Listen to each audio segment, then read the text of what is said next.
103. Pardonner. Après ne pas juger, numéro 99, une autre recommandation qui va dans le même sens, mais plus difficile à tenir. Tentons l'expérience, qui peut le moins, peut s'aventurer vers le plus. On ne peut véritablement accepter un concept qu'à partir du moment où celui-ci intègre notre champ de compréhension. Une évidence semble-t-il, mais qui demeure la bienvenue pour aborder le chemin escarpé du pardon. Les futures actions germent tout d'abord sous la forme de pensées. Au premier stade de leur développement, celles-ci sont amorales, elles acquièrent une éthique dans la conscience selon l'éducation reçue, et les valeurs personnelles développées. Considérons un acte susceptible d'affecter l'intégrité psychique ou physique d'autrui. Le libre arbitre, lié à la moralité et aux sentiments éprouvés, commandera ou non la décision d'agir. Si l'on décortique l'ensemble des éléments concourant à la décision ultime, on pourrait y trouver pêle-mêle, pulsion, tendance, sensation, peur, excitation, spéculation.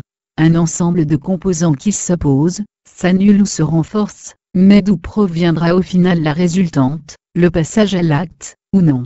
Si l'on disposait de toutes les informations qui interfèrent au moment de l'accomplissement, il serait possible de déceler celle qui emporte la décision. On comprendrait alors parfaitement les rouages de la conscience impliquée. Dès lors, une hypothèse se fait jour. Une personne avertie, saine d'esprit et respectueuse se défendra de nuire. Cette démarche suppose un certain nombre d'acquis.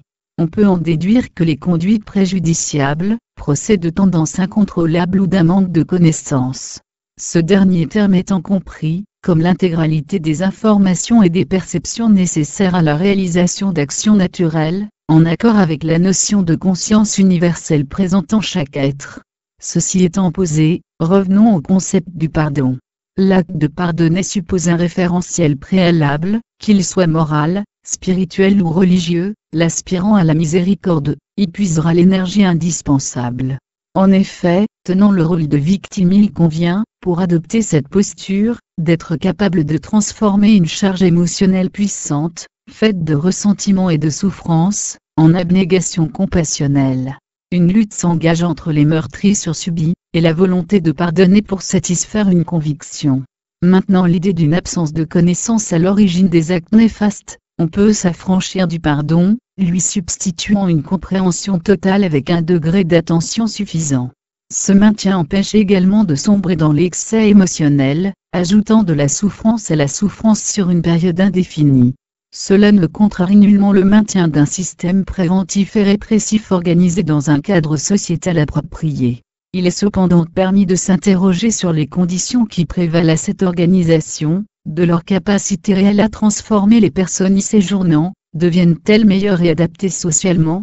Ne conviendrait-il pas d'œuvrer davantage en amont en rappelant l'interpellation de Victor Hugo, ouvrez des écoles, vous fermerez des prisons. Mais des établissements intégrant la dimension émotionnelle, le respect d'autrui, la considération de la nature,